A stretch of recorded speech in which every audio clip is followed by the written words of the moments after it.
This channel is supported by my online fishing courses, and you can learn more and get significant discounts at saltstrong.com/Skinner. I'll have links to all of the gear in the video description, and if you like this video, please hit the like button, and if you're not already a subscriber, please subscribe.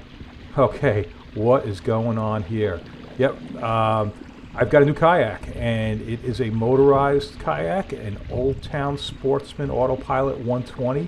So it's powered by a 45-pound thrust Minn Kota motor. And yeah, so this video is going to focus on not just the features. There's plenty of videos out there showing the features, but I want to show how that translates into fishability and how to leverage those features to catch. And but first, yep, let's go over it one time off water and take a look at the pieces. But then we're going to fish this thing. All right, where do I even start on this thing? Okay, so I guess the first part's really the motor. I mean, that's the really unique part. Boy, there's a lot of features and things, but hey, I'm going to go over them pretty briefly because there's a lot of videos online about this. But I want to go through this with having already taken a trip, so I can make some comments about these things. Okay, so the motor is really kind of small and light. I forget the poundage, maybe it's 23 pounds. My favorite part was that I didn't have to read instructions on how to put this thing in. Let's see if I can remember. It's kind of just drops in like that, and that's it. Yeah, I'm not very good mechanically, so that was very attractive to me to be able to do that. And then, yeah, it plugs in here, and it's idiot proof. You know, I mean, if you can't see that that's top, well, you've got bigger problems.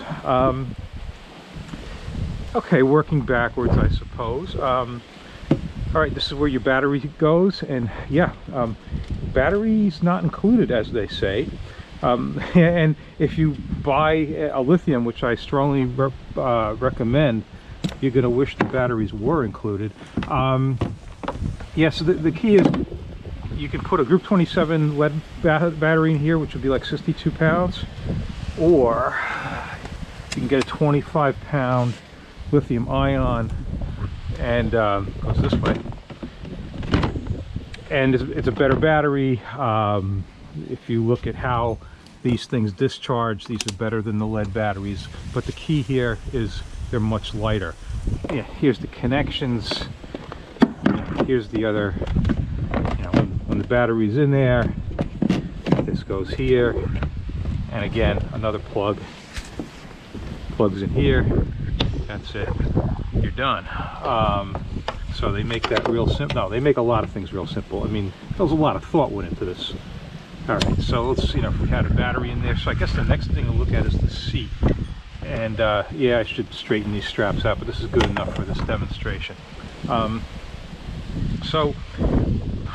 Something, you know, having used this kayak already, one of the things that I really like is the height of the seat. And let's see here, so I can get this right. Told you I'm not good mechanically. All right, so these clip in nice and securely right there. That's that. Sits here, and then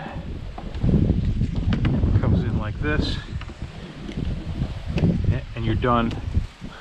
But this extra height, and I'm comparing it to Hobie Outback, and that Hobie's not going anywhere. I love that thing, and it's superb for shallow water. And but this seat's a little bit higher, and it made a big difference fishing. I really liked it. All right, you know, stuff like this. All right, where do you put your cell phone and other toys? Keep them dry right there. So that's handy. This paddle keeper works extremely well. Boom, in and out, no problem.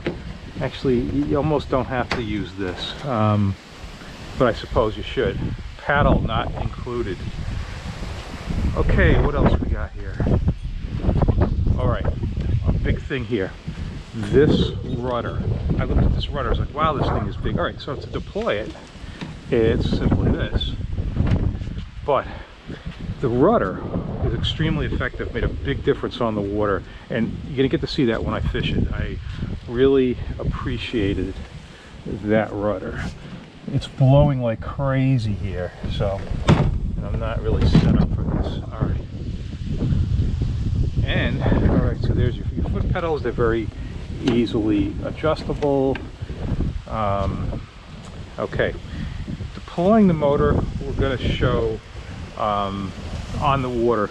So one of my concerns was, what do you do when you throw into the mangroves and get snagged and you have to go into the shallows? Well, this will show that. How simple it is to deploy and lift the motor. Alright, so I've managed to snag bottom. So here's a good time to demonstrate.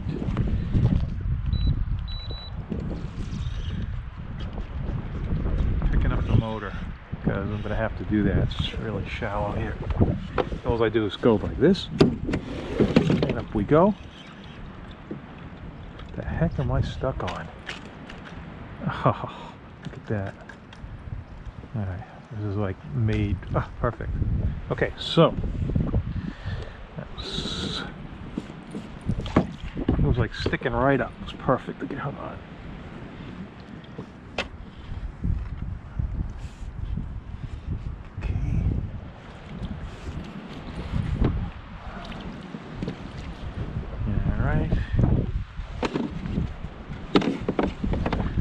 Motor shuts itself off automatically.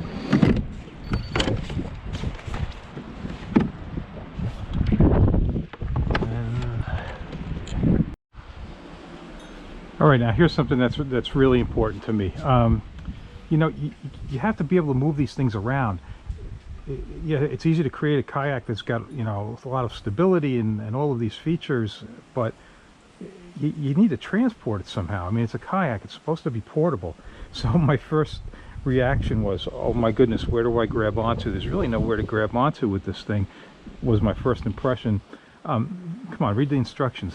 This thing, which I thought was just a seat strap, is also a handle, and you would think that's a minor point, but that makes all the difference in the world, because now I can grab this, I can grab that, and I can pick this thing up, and even I can carry it. And you know, I'm not going to carry this thing a long way, but look, sometimes you need to carry something 30 or 40 feet. I don't want to mess with the cart, you know, so this makes all the difference. This is not much difference than handling my Hobie. They say that this is the same weight as the Hobie Outback hull, 85 pounds. This feels heavier. I think it's just bulkier, but hey, they're about the same. I can do the same things in terms of moving them around, so that's all good. Okay, here's what it looks like on the bottom. A couple things that are appreciated. Right here, you know, this is made to take the abuse, and it clearly does. That's good. There's another one in the stern, because yeah, you know, you got to drag these things over stuff, and that's good. Hey, and it's removable, so that's nice. Yeah, that's a nice feature. And I've already dragged this up some stuff, and yeah, I'm scratching it up. Here we go. And I think it's coming from the truck, but yeah, definitely solid. Interesting hull design. This is clearly showing why it's so stable. Oh, and one more thing about transport. Yeah, this cart, it's really not quite wide enough. I use this on the Hobie. It's an awesome cart. It's a C-Tug, but it was converted to take these big wheels. I forget the name of the place that did that. But yeah, this has been an awesome cart. It kind of sort of works on that. I mean, I am using it.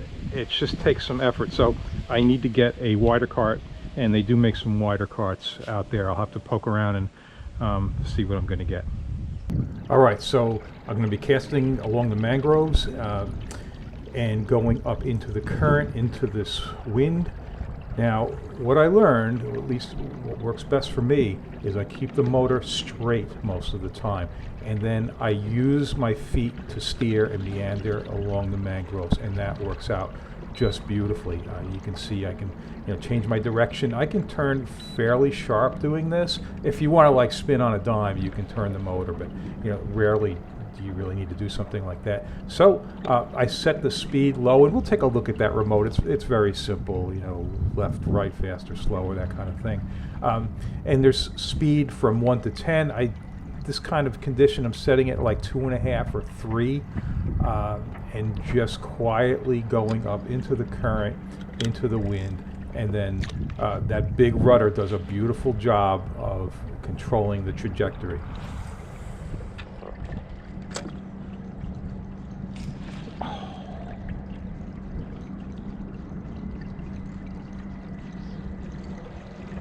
Okay, I mentioned how much I like the seat height. Yeah, it's beautiful.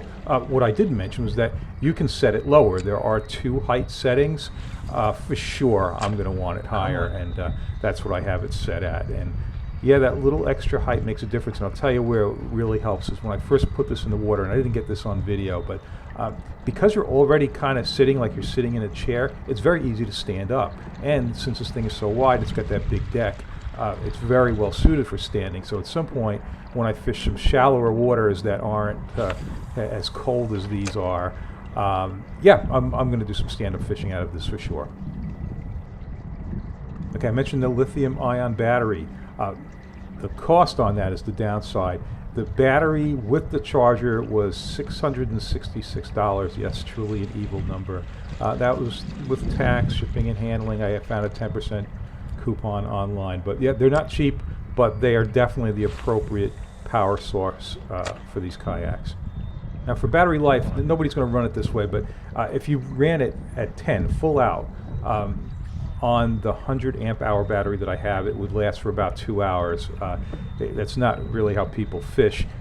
You're going to be able to fish pretty much all day on this thing because most of the time you'll be fishing much slower than that. So you see I'm just knocking the speed down a little bit here, just accommodating the wind, and it's a very, very fine speed adjustment.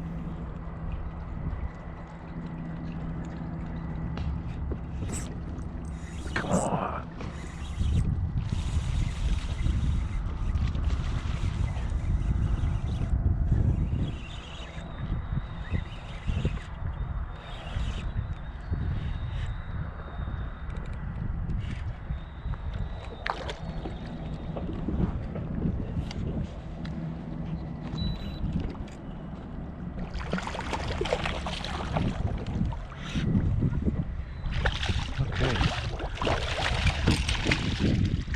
First fish.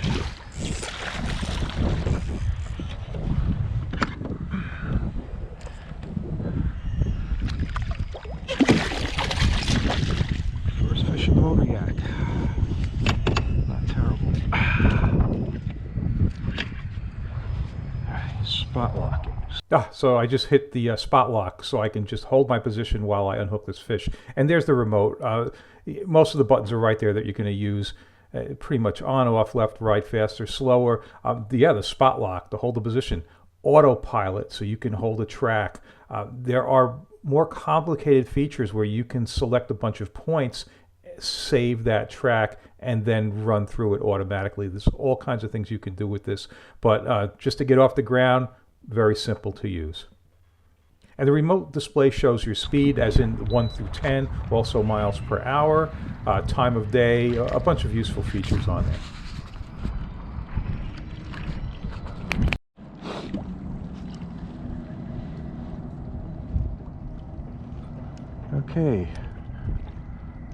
Okay, that's respectable. And the high view of the kayak for the purposes of getting the retrieve speed on that fish. It's not always easy to get on there. Hey, you see I've got the Hobie H crate in the back. Tons of room back there.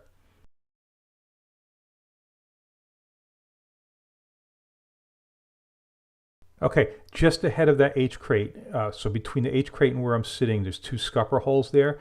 So I learned the hard way that if you put something there, it's going to get wet. I had a sweatshirt, stuck it there. When I wanted to use it, it was wet. So a minor point, but I'm just trying to point out what my experience was with all of these different things.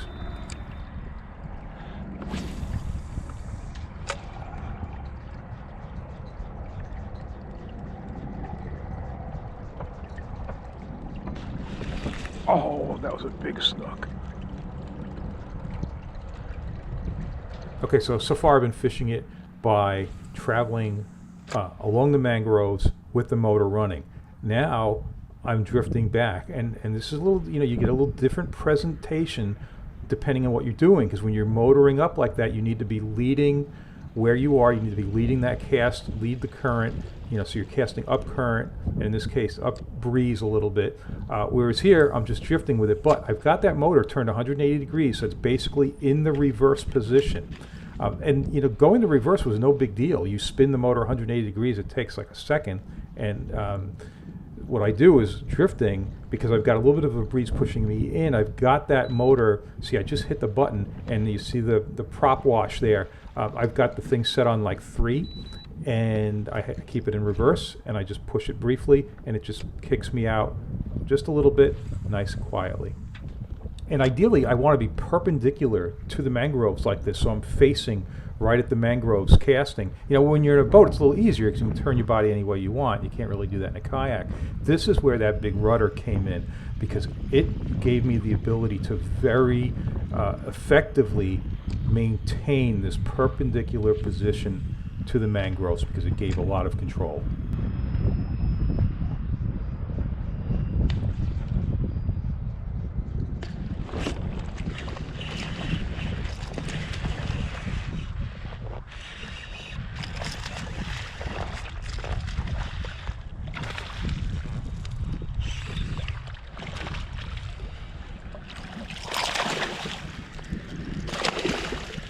Something very cool that it's going to be difficult to see, but if you can just make it out, it's going to be worth it. There is a giant wild boar on the bank. It is definitely taller than waist high. It's got the tusks. It's a very formidable creature. I just didn't, I basically panicked when I saw it and didn't get very good video of it. However, maybe you'll get to see it turn around and walk back into the mangroves, and that's when you'll get a sense of its size.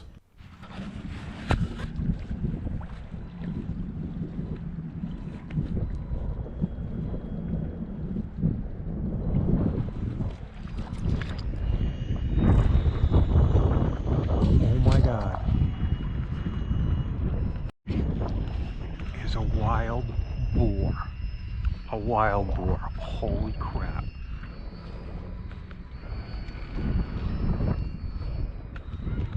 All right, that one was great and blended in well.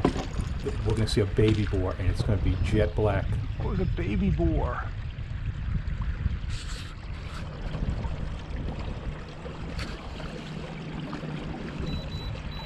So this thing definitely increases your range, because you don't get tired. You know, if I want to go a mile up this cut, it's no problem. I'll push the button and, you know, put it on max. It will do about 4 miles an hour. I'll get up there fast, and I can do stuff while I'm traveling.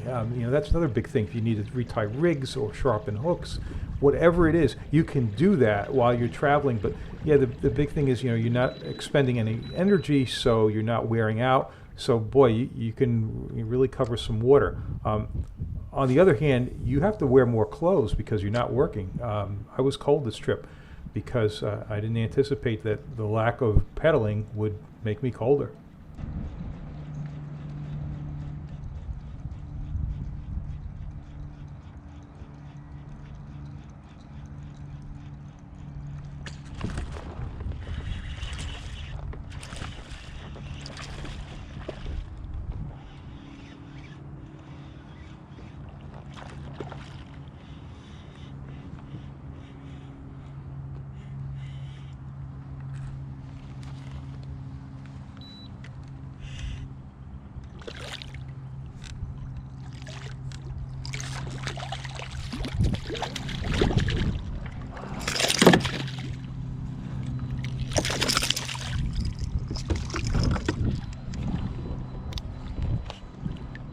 All right, here's an example of doing something while running. It's very convenient to do that, but well, here's a caution.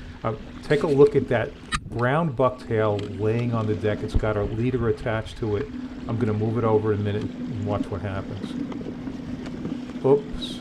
Yeah, it went out the scupper hole. So yeah, so there's holes there, you know, scupper holes, and I'll need to be more careful in the future about what I lay down on that deck. So I see manatees like every trip. Yeah, so this you're going to get to see how these things are here and you barely see them. So I've got 2 of them are crossing between me and the mangroves. I think they're showing up there quite clearly. Yeah, they're giant creatures. I'm worried that someday one of them's going to, like, you know, boil up underneath the kayak and knock me over, but hasn't happened yet. Okay, so I hope you found this informative, and if you like this video, please hit the like button. If you're not already a subscriber, please subscribe.